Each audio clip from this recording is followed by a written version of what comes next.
Hello and welcome to another edition of After the Whistle. As you notice, I'm in this bright orange shirt right now due to a bet that I lost, so I have to rock UVA attire. So does Todd, because since I bet, he was part of the bet too, so yeah, he got UVA attire too. My gold though. Yeah, championship edition. He got the championship. All right, so this will be the first and last time. I hope they never win again. But Craig is here. Craig is back. Yo! Craig is back. We got a lot to talk about. There's a lot going on. We're going to have NFL draft coverage, the second half of the show. But right now, top half, we're going to get right into it. NBA playoffs, game of the night last night, Portland Trailblazers, OKC. Portland sent them out, bounced them out the first round. Once again, OKC out the first round, third year in a row. And this was, OKC deserved it. They deserved to lose like this because all the antics they were doing. Yeah, they were doing too much throughout the series, trying to get in Lillard's head. Westbrook competing with him, talking too much. Lillard paying him no mind, just coming out there killing. Dropped 50 last night. And Portland just overall had the better team. Yeah. Like, OKC really only had Westbrook, George, and a little bit of Grant. A little bit of Grant. Because none of those guys could shoot. Yeah, it was. I actually watched the highlights because I didn't watch the game, but the last shot was like zero. It felt like zero effort. He was just like mouthpiece. It was so bad, man. But I don't know how you lose a 15-point lead late in the fourth. You know, that's saying that you don't deserve the victory. You definitely don't. You had a 15-point lead. Then you had an 8-point lead with about 3 minutes left. You went on a 30-6 run, so you would think you got momentum going your way, and then they just do dumb OKC stuff. Paul George misses 2 free throws. Paul George turns the ball over. Westbrook does crazy things, missing layups, point-blank layups that he normally makes, taking bad shots, once again not making them. So it was just, everything just went wrong. And in that fourth, when Dame was on the bench, on that run, he seemed so poised and chill, like he knew he was gonna come out there and game it. You know what I mean? Like he wasn't worried at all. He knew the series was over. It seemed like. Yeah, because if you watched him, him and CJ have more trust in their teammates than Russ and Paul George have trust in their teammate. Because Mo Harkless, he went 1 for 6 from the free throw line, then he went 4 for 4 down the stretch, and he had some key buckets too because they kept doubling Dame. His man kept doubling Dame, and he kept cutting to the basket and got easy dunk, easy layup, and they were just making plays. They just continued to make plays and trust each other. OKC did it.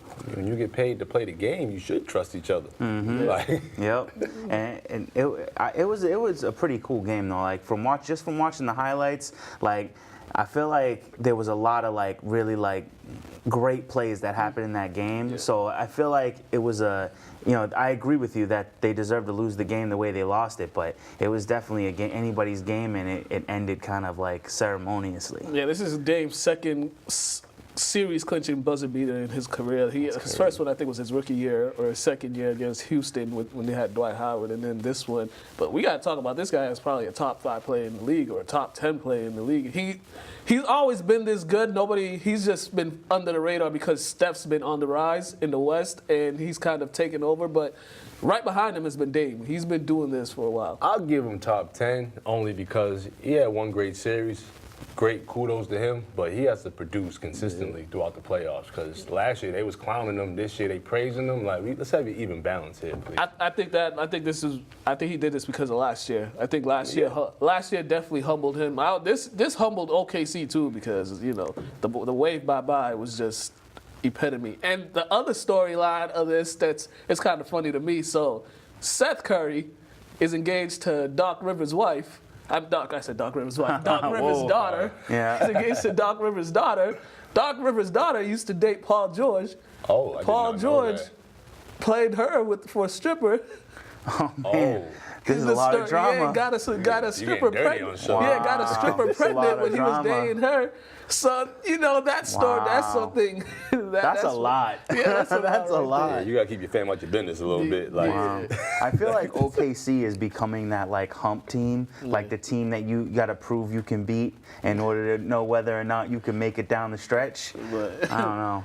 And I just don't want Westbrook to be a stat guy. Yeah. He's an incredible stat guy, but just can't win. And we have some plays in history that have been like that. But I'd like to see Westbrook. I want to understand that sometimes less is more. Yep. And he has to be a point guard sometimes and just be more selfless. Definitely. at certain times of the game. Yeah, so Portland's on to the next round. That wave goodbye after he hit that shot, that was disrespectful. That was funny too, but he should have rocked the baby. They'll be playing the winner of Denver and San Antonio. Denver's up 3-2. We'll talk about that in a bit. Celtics, they swept the Pacers, which I had this series going no more than 5 games. I gave the Pacers 1 game just because they play hard and they never quit. But the Celtics, they put their foot on them and never let go. That's exactly what happened, man. And I feel like the entire team came together during this series. I feel like I think everybody had their games throughout this whole series. Once again, I don't really watch basketball like that, but the moments I did catch, it seemed like we were just playing as a team. We were really getting it together. Yeah, definitely. I totally agree. They have the pieces to win the championship. You know what I mean? When your second best player, well, quote unquote on paper, your second best player, Hayward, is finally coming into his own, getting buckets, and then Tatum's a young talent. We all know what Kyrie could do. So I thought they were going to lose probably the first or second game just by being lackadaisical and not taking Indiana seriously, but they did not do what Philly did. They came out there and handled business. Yeah, they definitely handled business. And you saw at each game somebody stepped up. Jaylen Brown, game 3, he was 8 for 8 at one point in the game. Gordon Hayward, 7 for 9 in game 4. And it was a collective group, and you saw this is the team everybody was expecting to see, because that lineup of Kyrie, Jaylen Brown, Jason Tatum, Al Horford, and Gordon Hayward, that's a pretty dangerous lineup. There's not a lot of people that can guard that lineup. I don't care who you put out there. And Tatum averaging 19, points a game in the playoffs. What's his, like his second, third year? Second year. He doesn't even seem like he's a second year sophomore player. Yeah. Like he's definitely coming into his own. You need some of your younger players to come and produce, because it's pretty nice seeing him go to the hole, yo. Every time I see Jason Tatum go to the hole, man, he's just banging it down, yo. He's 6'9". Yeah, I mean, he's 6'9". There's not too many people that are gonna keep him from going to the rim. And seriously, because earlier this season he was settling for the jump shot, and then March came around, he just started going to the rim and finishing, not layups. Like, he's finishing over people. So Celtics, they played really well. I don't know why people are trying to diminish them sweeping the Pistons just because they didn't have their best players. I mean, it's playoffs. As you said, everybody gets paid to play. Yeah, you're all professionals here, yo. You got drafted into the NBA, so they got drafted the same way, so I don't know about all that. Winning the playoffs is the win. The quicker you get out the first round, the much better it is for you. You can rest and everybody can heal up. Also, another sweep, the Bucks swept the Pistons, who we kind of saw this coming because the Pistons, their best player, it was on one leg. And their second best player, he's a throwback player. He doesn't fit this era of basketball, Andre Drummond. Yeah. And he's going up against Giannis, and got Brook Lopez, who's now a certified three-point shooter. That man, I don't know. his jimmies are. Yo, he got the ratty. Bucks got the best record in the league. They should have swept the Pistons. So I mean, that's not really a surprise. Yeah, I don't know why people are somehow. I think this was some dominant performance or that impressive. It's always impressive if you sweep, but it's not that impressive if you're the Bucks and you sweep the Pistons. With their best player who's on one leg. Yeah. They started off the series on the wrong foot, no pun intended. But you started off 0-1 without Blake. You really weren't going to come back from that. And I'll be honest, the Pistons, like when I was watching the game, I was kind of just daydreaming, because I knew there was no chance they was going to win any games. Yeah. And that sucks, watching a professional game failing that way. Yeah. So I just turned it to something else. Yeah. So Celtics and Bucks are gonna take off in the second round. No, but the schedule has yet to be put out for this series. I don't know why. That's a surprise. That's late. It should already be out by now. But it's not out yet. First thoughts. What's your first thought? I'm taking the Celtics in 6, because I just think the Celtics collectively have more talent than the Bucks. I'm gonna say the series might go 7. I wouldn't be Celtics. I have to agree with that. I think that these are the 2 best teams in the East. So I think they're going to drag this out right down to the end. So I don't think either team is going to go down swinging. So I think it's going to go right to the end. Yeah, I think with the Celtics, that with them, they could play any style. They could play in the half court and they could play up tempo. The Bucks, you slow them down. You make them play half court. They're not that tough. They got guys that can make shots, but in the half court, they're still a little, Well, Middleton's kind of like their best, I want to say half court player. Giannis is getting better in the half court. Bledsoe's all right, but they're mostly transition just because they're so long, fast. Yep. Get up there, dunk it on you. And then on Like, defense, who you gonna put Brook Lopez on? Because there's nobody on that court that he could guard. This is I true. mean, and Celtics got D. That's what I like about the Celtics. Pause Is that we play D. So So Defense. pause that. Defense. All right, so Celtics Bucks, they got to go 7. I got to go in 6. It probably go 7, but I'm just going 6 just because I'm saying 6.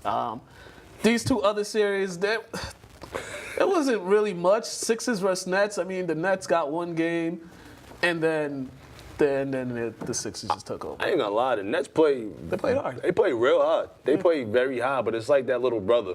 Yeah. Trying to be with the big brother. You can hit me as hard as you want. Once I slap you one time, fight's over.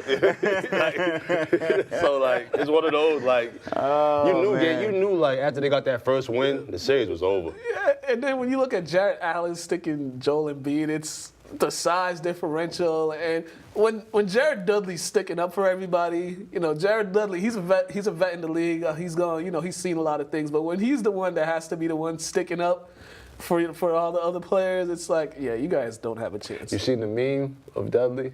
The Alma Fudd one? The Space Jam Yeah. joint? That was so That's wrong. basically what it was. Facts. oh man. But when that ejection he got, he wasn't wrong for it too. He wasn't wrong because Embiid, I think that was his second flagrant of the series, and he's second in the league in flagrant. So, I mean, we don't talk about him being a dirty player, but he has a little reputation of Yeah, being he a dirty does a lot player. of pushing out people out the way because you're like superior in size, they about in the court. You don't gotta just bully anybody all the time. Like, and then he's always trying to play the victim.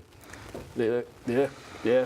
So so the Sixers, they made light work of that, and it was, he just said that. That's why I hit you. But yeah, the Sixers are going on to face the Raptors, who also didn't break a sweat against the Magic after game 1, where Kyle Lowry pulled the Kyle Lowry move. Kawhi Leonard pretty much took this team on his back, and But don't forget Siakam. yeah, I was about to say him too. Siakam. Well, one thing I say, I was watching Rico, what's it, Grimes and Cali over the summer, like the little pickups they played. That man was there every single pickup, getting better, and it shows in the playoffs. He's averaging 22.6 points a game. Yeah, the most improved player. He's I'm the gonna most agree with improved. everything you guys say.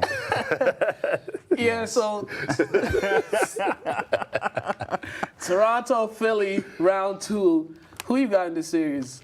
I want to pick Philly, but I'm kind of anti-Philly right now. But I don't want to pick any Canada team. That's the thing. So Never pick Canada. Yeah, and I wanna go up against Philly because I think we can beat Philly. Toronto is a kind of a wild card if we face them. I think that we got Philly's number. I got Philly just based off the matchups. Yeah. It's gonna be tough to cover. Embiid, yeah. It's just tough. yeah, I want Philly. I want the Celtics to play Philly in the Eastern Conference Finals so they could shut up all those Philly fans. And I think the Sixers are a little too much sometimes. They're a little extra. They're a little diva because you got Embiid. At some point, he's going to start crying in the media about not getting fouls, just like he did last year. So, the Celtics get under his skin. So, yeah, Celtics Sixers Eastern Conference Finals. We picked it. All right. All right, San Antonio, Denver. This wasn't a competitive game. I honestly didn't watch most of it. I didn't catch it either. After I saw they were up 30. Denver was just doing whatever they wanted. Jokic damn near had a triple-double. Jamal Murray, 9 for 17 from the 3. Youth versus experience, and the way these boys is playing now, they might get ran out the gym, meaning the Spurs. Like, the Spurs looking like they don't have enough to compete with Denver. Denver just got youth, they're fiery, they compete, they play hard. They're kind of similar to the Spurs, I'd say. Yeah, to a certain they're extent. deep too. They're deep. Yeah. They play a lot of guys. You would think in the playoffs usually the rotations get cut short, but Denver they continue with like an 8 and 9 man rotation, and everybody that gets in the game does something. I mean, they all professionals, so when you get in the game, you should do something. Yeah. You know what I mean? Get them guys on the end of the bench complaining about not getting time, so now, all right, go show me what you can do. Miles Plumlee's still in the league too. Every time I see him, I'm just like, What's he like, 6'10", 6'11"? yeah.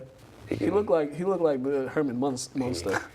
He definitely look like that, and Lurch. And Mixed Lurch. between Munster, Herman and Lurch.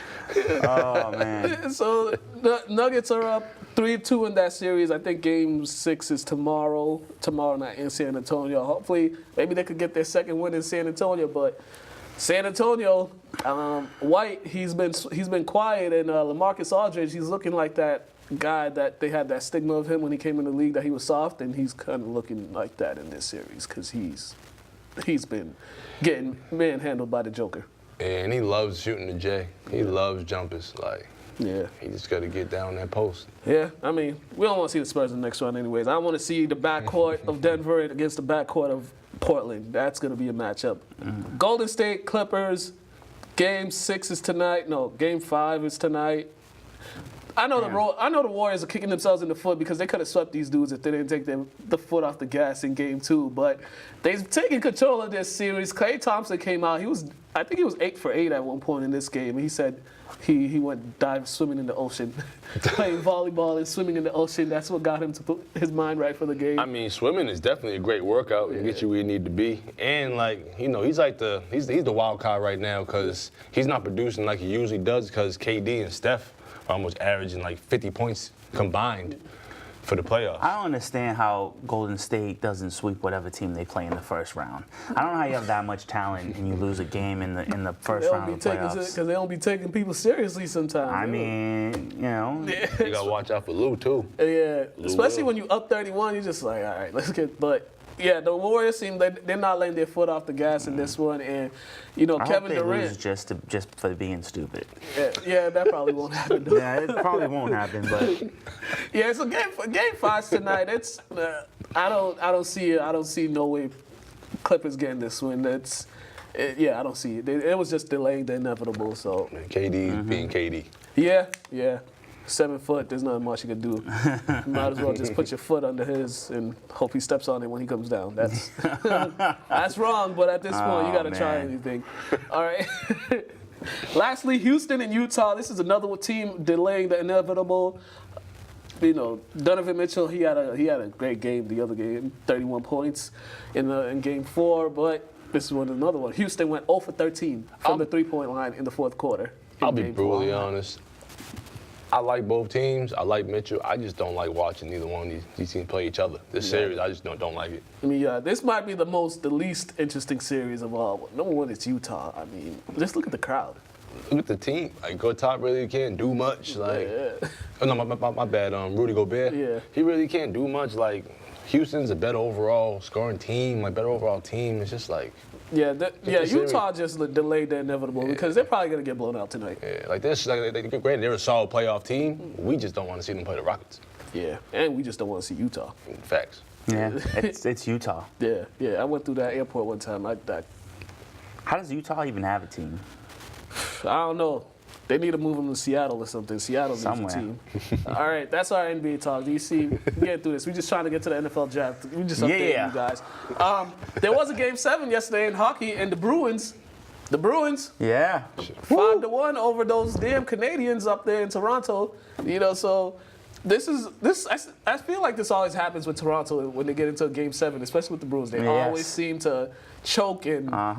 You know, I don't know what the maple syrup. That's the Canadian way of life. It's the Canadian way of life, bro. They choke.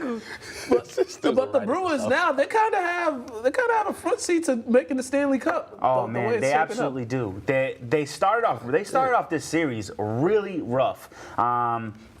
They weren't playing hard. They weren't playing fast, and they really weren't playing together. And it kind of came together in Game 2. And no team had won 2 games in a row, so it was kind of looking dangerous in Game 7. But the Bruins came in and pulled out that W, and they earned that win, man. It was nice to watch. Went to the second round against. I don't know who they're playing in the second round. I forget who they're playing. I forget. But whoever they're playing in the second round is about to get. Are they playing the Islanders? I wouldn't be surprised. Probably. Maybe. I'd look it up or whatever. Yeah. But yeah, the Bruins Game 7. We just had to get that Game 7 in there because it's been a great week for Boston sports. Yes, it has. Although the Red Sox lost last night, but we didn't have to bring that up. Boston baseball season doesn't start until the NBA Finals is over, so and the NHL Stanley Cup is over. So True. Red Sox will start paying attention to you after June. Bruins all the way, baby. There we go. Yeah, Bruins is going to the Stanley Cup. You heard, you heard it from Need that parade. Yeah, we need a couple parades, a couple more parades. All right, now the time you've been waiting for, the NFL. NFL draft's coming up, but before we do that, let's just touch Now I base can on feel like a a few participant. things. The Chiefs traded for Frank Clark. They gave up a first-round pick and A second-round pick and a next second year. round pick next year, and they gave him an extension. Yeah. So him and D Ford on that end, it's woo. I know It's gonna be dangerous. Derek Carr's probably asking for a trade right now. 'Cause I know it's going to be tough for them. But this was a good pickup for the Chiefs, especially for that defense because they lost Justin Houston. Yeah. So this is just another key piece to Well, it. they didn't lose. They gave up Justin Houston, which was a surprise decision by me. But now you pick up Frank Clark, and you're really adding to that defensive line. I like this move a lot. I don't think that some people might think they gave up too much. I don't think that they did. I think they're paying maybe a little bit too much, but not by much. They're paying a little bit more than I would have paid, but it's not by much. Hey, when you're paying a guy that's been producing throughout his career, it's not a bad move at all. So. Yeah, no, and Kansas City was struggling in defense. You know, we talked about it on my show. Even AC was saying, you know, they put up 50 points, lose to a team that puts up 54. Yeah. You know, they need that defense. And they were just an offsides away from being in the Super Bowl too. I mean, all you had to do was keep your hand in the line of scrimmage. This one having problems with his mic over Yeah, there. don't mind me, dog. But let's get into We're the good. NFL draft. The NFL draft is tomorrow. There's a lot of things happening with the NFL draft. Trade talks are happening. Rumors are going around. Who should be the number one pick in the NFL draft?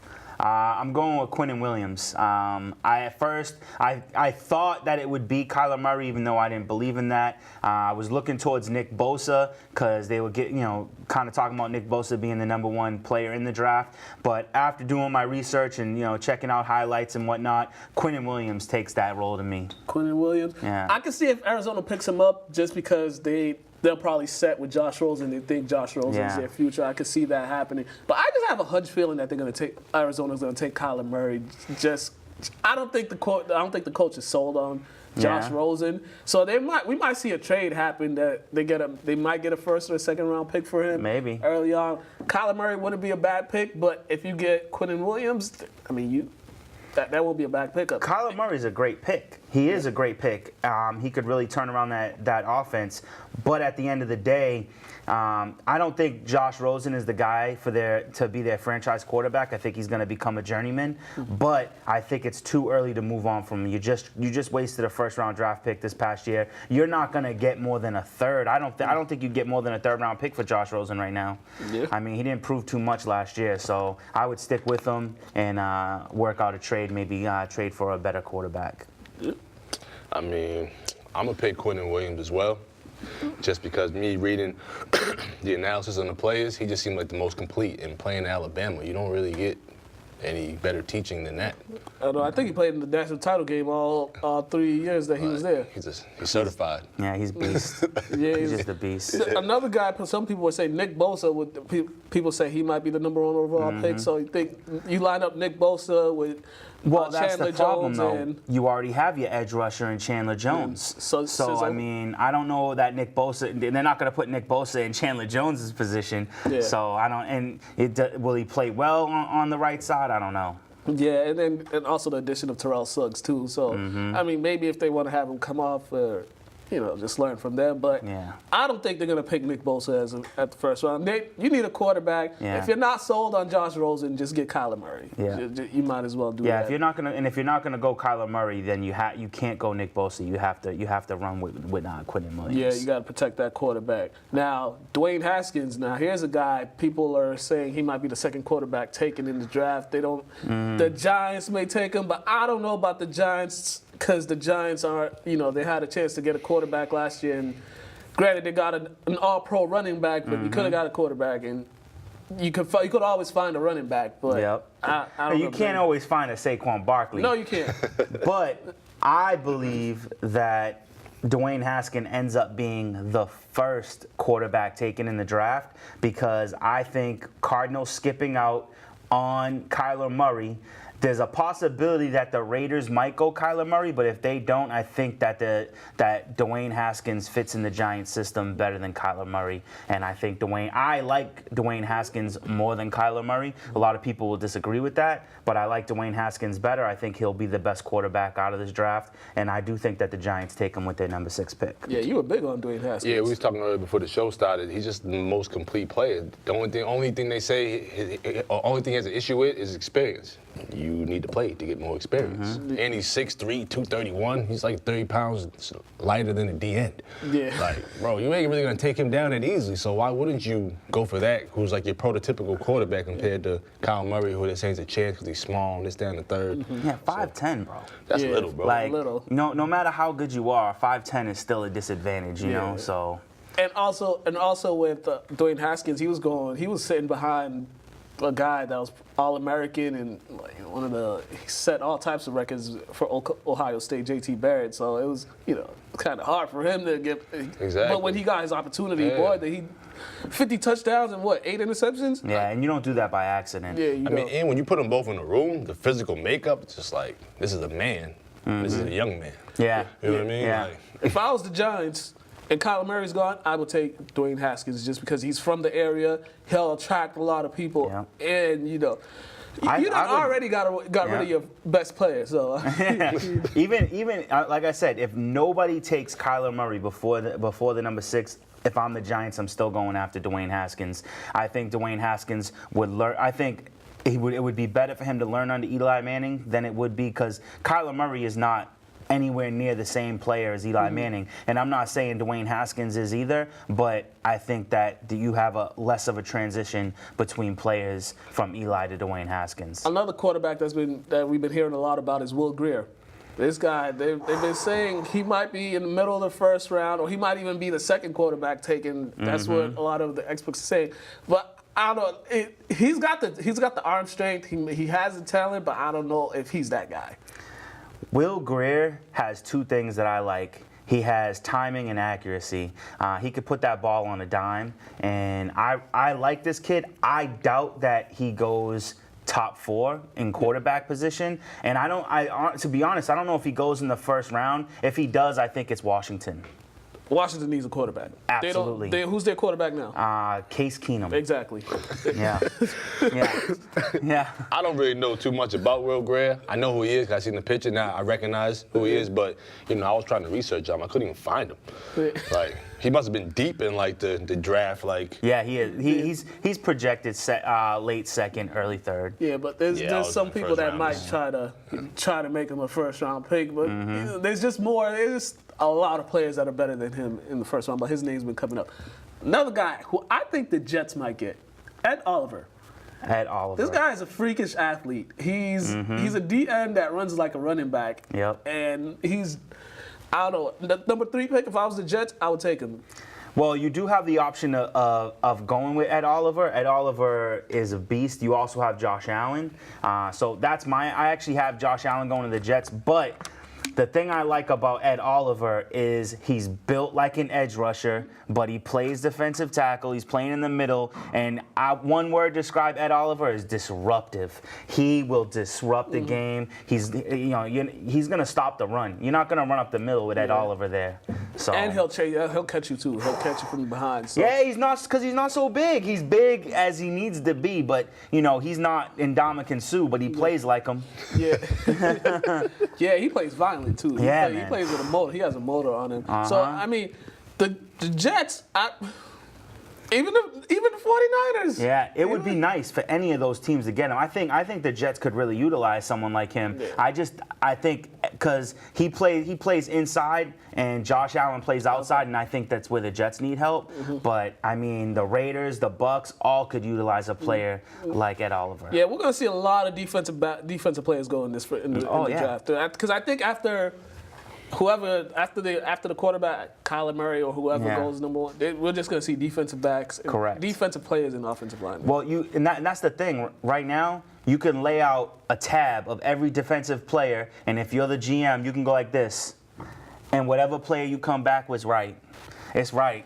The defensive talent in this draft is just unlike any year I've seen before. Yeah, definitely. Quickly, we're going to go to Athletes Corner real quick, and then we're going to come back with some more. So, Athletes Corner, and then we're going more NFL draft stuff happening for ya.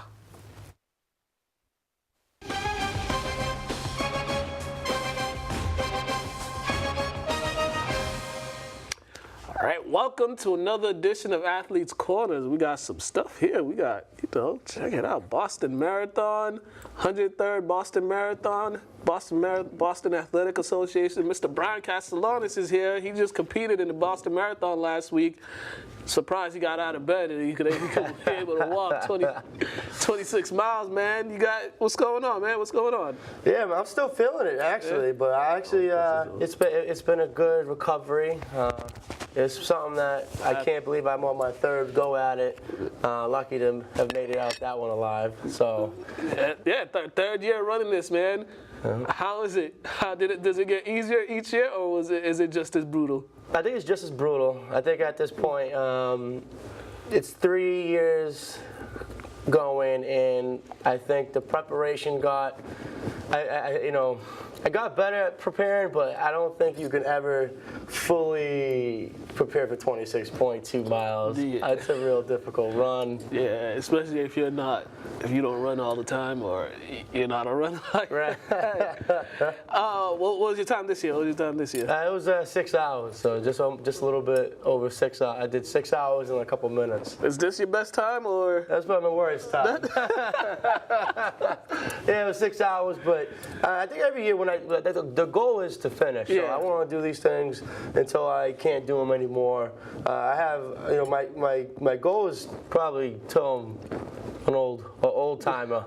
I want to run as many as I can, hopefully 30 of them. But the key is to finish, to listen to your body. As you run these races, you don't.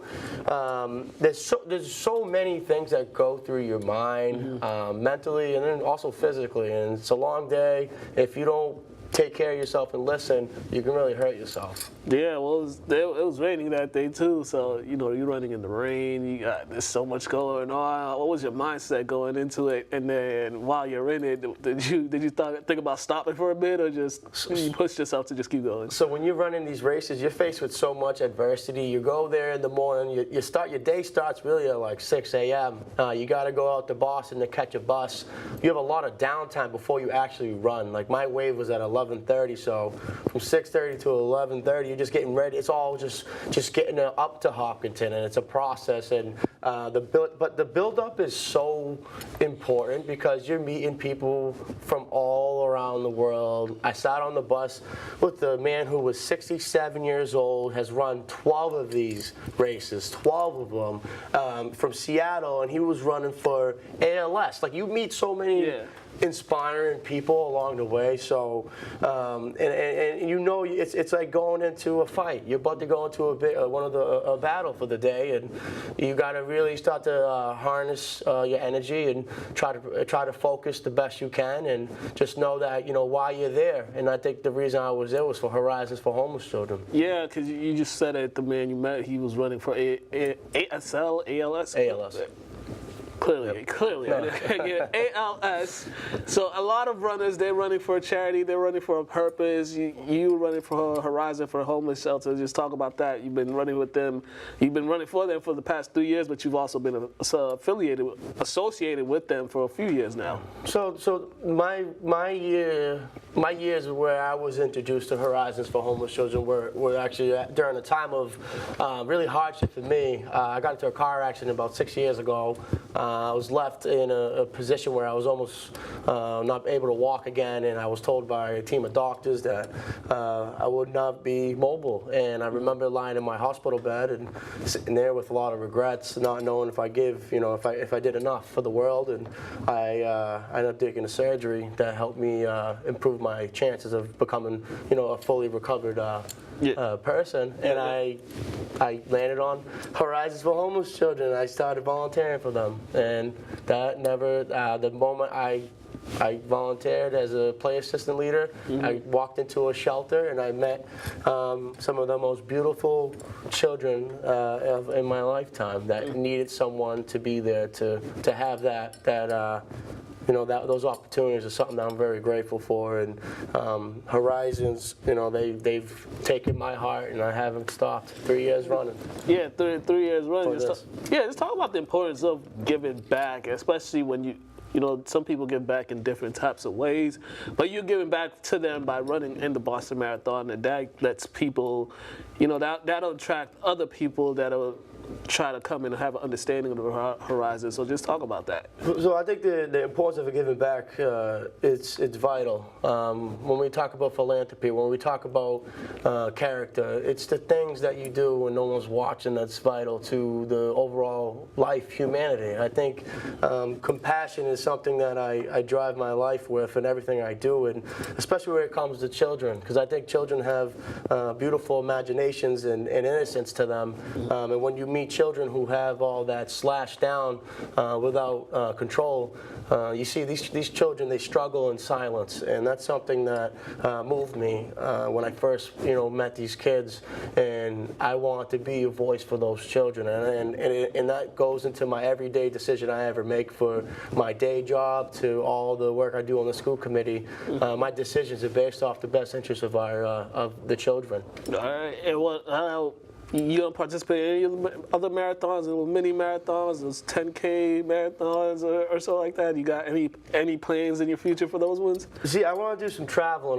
I want to go to. There's a couple. There's a Walt Disney World full marathon I want to go to. I want to go to Ireland. There's a full marathon there, but I think the upcoming. I have my target on the Chicago Marathon. I just visited Chicago recently over the winter time, and I loved it. I saw what they were promoting, and I think I want to tackle the Chicago. And it's a good It's good preparation to get that on your boat. You went to Chicago and you came out alive. Yeah, I did. I did. Somebody told me you go into Chicago, you might not make it out. You might get shot because it's a war zone. Apparently, allegedly, but that's just somebody that's never even left the city, left the state. So he's going off by what he sees on what other people tell him or what the news is telling him. Well, I think that's a problem when we talk about labeling and stigmatizing communities and people. I think when you look at vulnerable cities right now that are experiencing that type of violence, I think it's everywhere. And I think when you spread those messages, it becomes a ripple effect of negativity. Yep. And I think sometimes people can go into many different avenues and speak about things that really are not the real big picture. Yeah. Especially when they don't know what they're talking about. But you gotta go to Chicago in the summertime, man. That's beautiful. It's the best time. Best time to go in the summertime. It was beautiful. I was there. Felt very safe. I got to see some of the most beautiful pieces of art. I stopped by many different places around Chicago, and it definitely was something that I recommend. I had deep dish pizza for the first time. I think the Chicago deep dish. I'm not, I wasn't a fan, but I got to try it. I think that's the key though, is to try new things. Be willing to keep an open mind, to develop that perspective, because I grew up also inside the poor neighborhood. I had all those labels on me, and I broke free of all those attachments, and I live a life of compassion and just civic engagement, and I try to go and spread it to others as well. You gotta try Harold's Chicken next time you go. Harold's Chicken. Harold's. You gotta go to Harold's, man. Harold's on the south side. You gotta go there. All right, we only got a minute left. Anything you want to say before we get up out of here? Yeah, I do. So my participation in this race, it's bigger than me. This platform has allowed me to really move my message of helping people, and I think humanity is invested in philanthropy and invested in others. It's so important to do. It's so crucial that we find that passion. And I think if you have ever been told that you can't do it or you're not able to achieve those dreams and those big aspirations, I want you to really take a look at yourself in the mirror, and I want you to say, they told me I couldn't, and that's why I did. And I think a lot of that a lot of those affirmations I've used in my life and many different endeavors I've stepped up to achieve. And you're going to have a lot of challenges and adversity in front of you, but the key is to never quit and never give up and to do well. If I was to tell you that I was going to run 3 Boston marathons 6 years ago, my doctor told me I was crazy, and look at us now. We're talking with 3 marathons deep, and I'm going to keep going. Some people thought Einstein was crazy. Yeah. Well, there you have it. Brian Castellanos, 3 times Boston Marathon runner. He don't know I'm keeping this medal. I'm keeping this medal. You guys been watching Athletes Corner. We're out of here.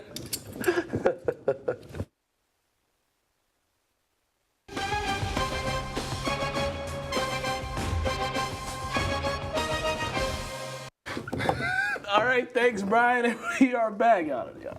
Y'all want to know what we laughing at. Back to some more NFL draft. We're going to get back into it. There's a lot of defensive players in this draft. So who do you think is the best defensive player coming into this draft, and a defensive player that people might over or underlook?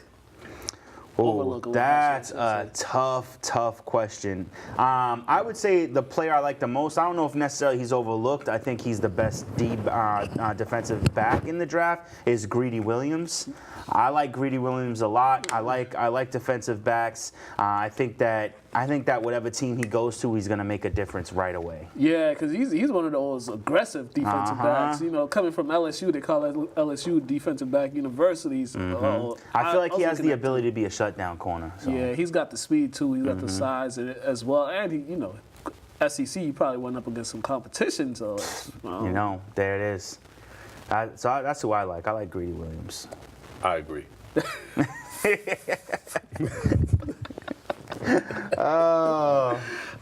Also, there's some other DeAndre Baker from Georgia, 4-year starter. This guy, he ain't that fast though. 4.5 40 time. No, yeah, it's not fast. It's fast for some people, but some of the receivers he's going to be covering there. Majority of them are 4.3. Yeah, he might struggle, but he's one of those players that you have to you have to play him to his strengths. Mm-hmm. You can't have him out there defending slot receivers and stuff like that. You gotta put him on. You gotta put him in the right position. And another guy we haven't even touched about him, Dexter Lawrence out of Clemson. That's a bad boy. That's another disruptive guy right there. I think he could go, if he goes earlier in the draft than expected, like in the top half of the draft, I think they're still getting a good pick. But I do have him projected to go lower in the draft. But whatever team gets him is gonna boost that line. They're gonna get a steal. And then from Mississippi State, Montez Sweat. This guy, they're saying he's gonna be a ready-to-play guy, gonna make an impact right away. He's definitely going to be a ready-to-play guy. I heard someone say this, and I agreed with them, is that Montez Sweat he ain't going to play like Khalil Mack. He's not going to be Khalil Mack, but he reminds you of Khalil Mack. I think Montez Sweat has the potential to be one of the top 5, if not a top 2 edge rusher. Not necessarily defensive lineman, but edge rusher in this draft. I think that if he goes to the right team with the right coaching. Wouldn't that be funny if the Raiders drafted him? You want to know what is funny? That's who I have projected to draft them, is the Raiders. I said it on my show, Montez Sweat out of Mississippi going to the Raiders. I think that would be awesome. Oh yeah, they need a pass rusher. Yep. They got rid of one. They need that edge rusher. That's your squad. Yeah, I'm kind of laying low until we get good again. One good year in the past 3-4 years, I can't say nothing. Yeah, the Raiders are full of potential. I think that they do need to go after a Montez Sweat or some edge rusher in this draft. But then I think they need to utilize their second pick to go after a quarterback and go after the best available. I actually think I said it in one of my other shows that I think that they should trade away Derek Carr, for either a defensive player, a wide receiver, or a high-level draft pick, second round, maybe late first. Yeah, because there's been rumors that they might move up in the draft and move up to the number 1 or number 2 pick. They might make some moves. That's crazy. That would be crazy. Maybe to get Kyler Murray because Gruden is unpredictable. I don't know what he goes on in his mind. Also, he fired the entire combine or draft team. He let them all go last week. Wow. Yeah. That's Does damn. he want, like, talking about he has to pay them? So somebody got to pay them. Is he trying to, like, take over everything and get all the bread? Maybe. Maybe. Maybe. I mean, he's getting, what was he getting? He got $100 million or so. He seems like kind of like, I don't know if it's in a good way or a bad way, but he does seem like a control freak. Like, yeah, he wants his hands in every part to make sure that everything's going the way he wants it to go. Now, if it ends up spelling success, I mean, everybody was upset about trading Khalil Mack and trading Amari Cooper, but now he got 2 first-round draft picks. Now, granted, I wouldn't have traded away Khalil Mack, but Amari Cooper was not playing well in that system, and that trade worked out well for both players, depending on who they get with their pick from the Cowboys. Well, they got Antonio Brown now, but still, Yeah. a lot of problems with the team starts with defense. Marshawn Lynch isn't coming back. He said he's not playing. He's retiring. He's not playing football again. So there's a lot of questions happening with the Raiders. Another teams that got a lot of questions, the Bucs. What are they going to do in this draft? Because are they going to get some offensive play? I think defense is their big problem. I half agree with that, but it's kind of like 60-40. I think that they need to move on from Jameis Winston. Well, me and him talked about this a lot. Yeah. I said we thought that was it for Jameis because it was a hot mess. That whole situation in Tampa was a hot mess, and me and him thought that's it for Jameis. Time to move on, but they're keeping him around. They picked up his option. They're keeping him around for another year. So Either that or they're trying to get a higher draft pick for him. You know what? I would like to see them maybe trade away Jameis Winston to a team like Washington or the Dolphins for a draft pick. I think a team like the Dolphins might trade a first round for Jameis Winston. Dolphins might trade the entire team for Jameis Winston. Is that? You'd be stupid to trade too much for him. But I think you say, hey guys, listen, we'll give you Jameis Winston, and you give us a first round draft pick, and we'll see where it goes from there. Yeah, the Dolphins are a hot mess. So And wouldn't it be funny that if he goes there, he's right back with Ryan Fitzpatrick all over again, you know? Yeah. That would be so funny. that would Especially be if hilarious. Fitzpatrick gets to start over him again. Yeah. Other teams I'm looking at that need to have a big draft. The Carolina Panthers, they need to have a big draft because their quarterback got shoulder problems. Yep. And they need to either do something about that to protect them or they need to plan for the future. Oh, they absolutely need offensive line help, but they do need defensive line help. But I think, once again, they need a high-quality backup quarterback, and I think that it wouldn't be beyond them. I have them drafting a defensive lineman, but I wouldn't put it beyond them to go after a quarterback, train him under Cam Newton, and then either at some point in time, maybe in the next 3 years, either trading Cam Newton or building up that quarterback for high trade value. Yeah, I'm pretty sure they're going to go defensive players because that's throughout every time in the first round, they just draft nothing but defensive players. Yeah. So, well, I think last year they got a lineman, but I don't even remember who they got. I have them taking Brian Burns, the edge rusher out of Florida. Yeah. I really like that guy. He's a high-quality edge rusher, and I think that they do need that quality. They did lose, what's his name? The linebacker that got traded. Not traded, that signed with another Thomas team. Davis? Thomas Davis signed with another team.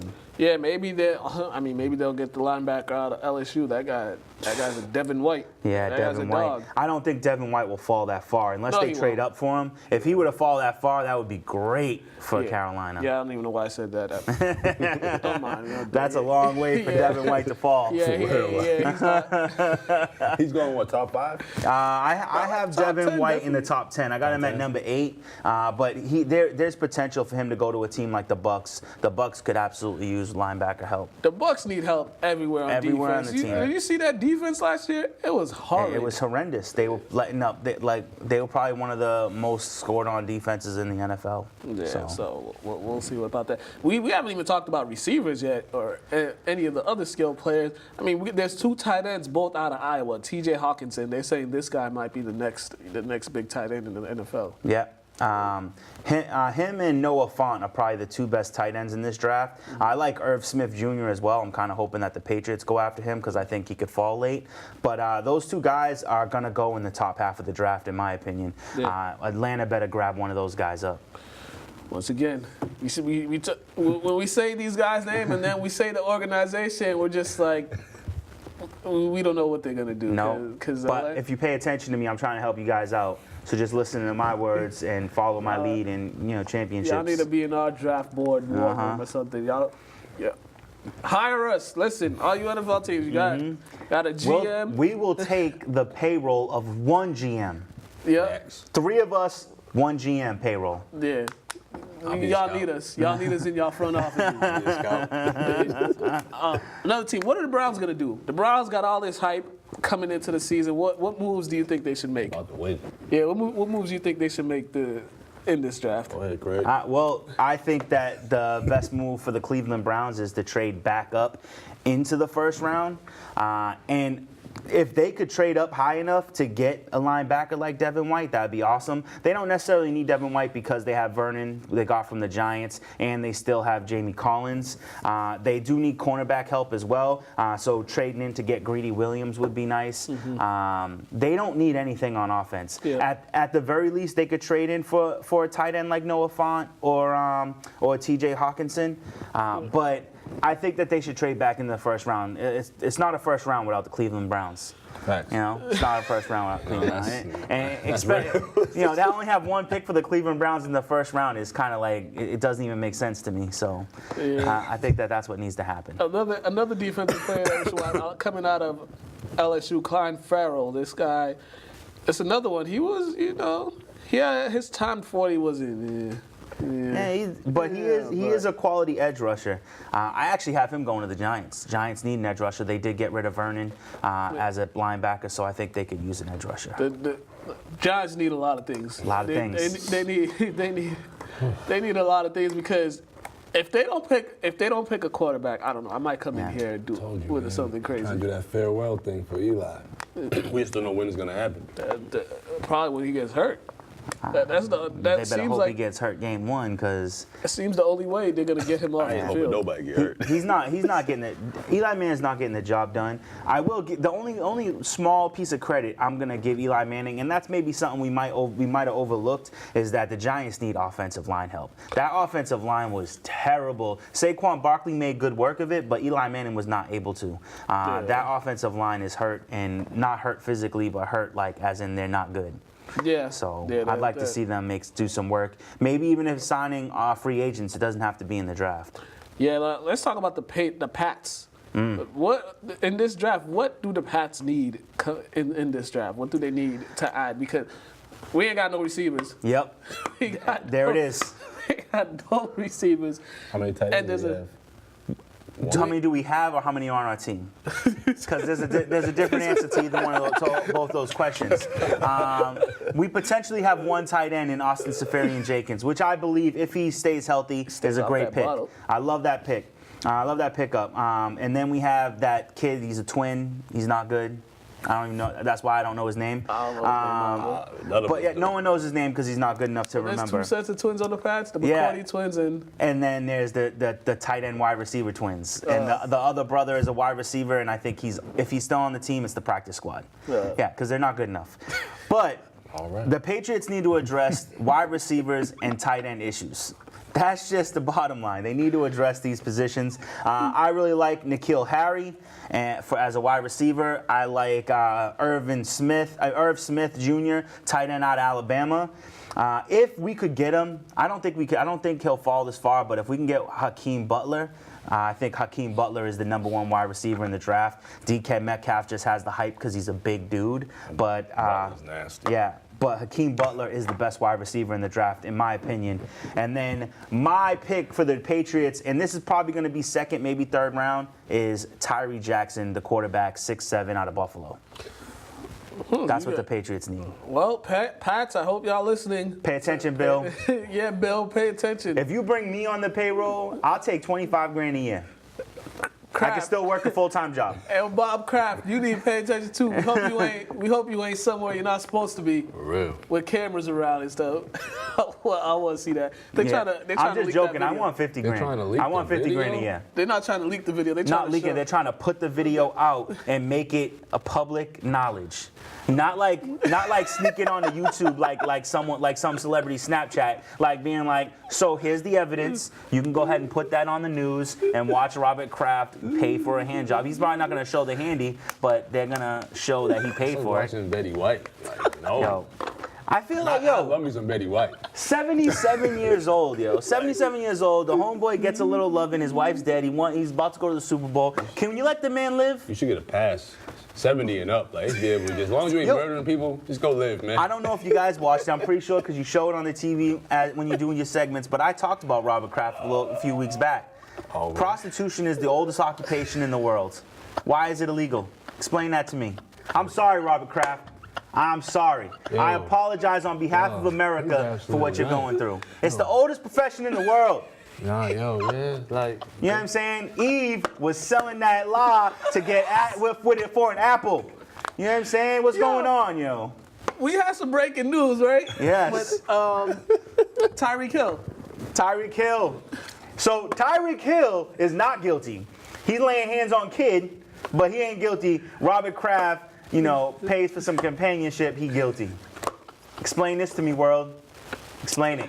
Yeah, so Tyreek Hill, he's not guilty for he was being charged with. I'm feeling cute today. Might go smack a kid. I don't know. Also, Ben Roethlisberger. What happened with Ben Roethlisberger? Ben Roethlisberger got a 2-year extension, giving him $30 million a year. I don't know if I disagree with that. Oh, man. But $30 million is a lot for an old quarterback. But he's playing well. But if they don't give him an extra wide receiver to help out, and after losing Antonio Brown, that $30 million being flushed down the toilet. Yeah, James Washington, or I think he's gonna play a key role. Something Washington. He was. Oh yeah, Washington. Yeah. Isn't he like a slot receiver though? Yeah. Well, Antonio Brown was a slot receiver, so I guess that makes sense. Pedro say so. I don't know. I was about to say something else. I forgot what I was gonna say. Hashtag I forgot what I was legalize prostitution. I forgot what I was gonna say. I literally forgot what I was gonna say. Some NCAA basketball. Cole Anthony, he signed to North Carolina, signed his letter of intent. This is the highest rated player North Carolina has gotten in 9 years, and they've got one heck of a player. Yeah, man, congratulations to you, Mook, and your school. He was looking at Georgetown, some other schools. I knew he wasn't going there. But now, congratulations to Cole Anthony, though. He's a weird-looking dude. I mean, you see his dad, you understand? We're out of here. We're out of here. We're gonna get canceled. Thanks for watching. Canceled. We love y'all. We love y'all. Hashtag legalize prostitution. I'm gonna buy the t-shirt.